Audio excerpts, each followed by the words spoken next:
Hos Gamle Mursten i Svendborg har de specialiseret sig i at fjerne mørtel fra mursten.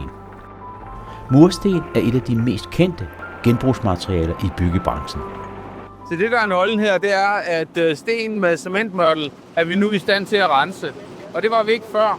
De her nye maskiner, de har nu klaret opgaven. Det er nyere sten fra måske 1960, som jo er muret med sådan en bastardmørtel kaldt cement. De er rigtig svære at rense. Men det kan den nye maskine her.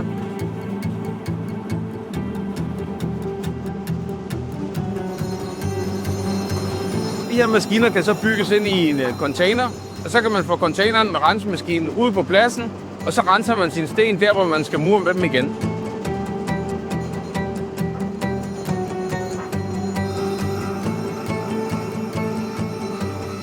Så de her sten, de er nu helt rene og klar til at blive muret med igen, og de overholder også målet.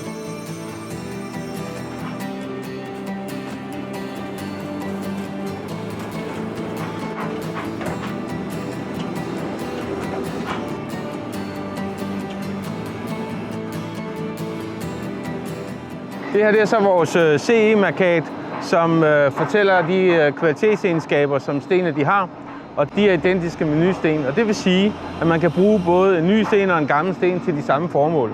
Hos Gamle Mursten i Svendborg renser man dagligt mellem 10 og 15.000 mursten til genbrug i nye byggeprojekter. Genbrugsmursten giver et nyt byggeri et specielt udtryk med masser af patina, og samtidig opnår man et lavere CO2-forbrug i forhold til nye mursten. Maskinanlægget Brixagen kan leveres til byggepladsen, så man renser og genbruger de gamle sten på stedet. Det er 0 CO2, 0 transport og 100% genbrug.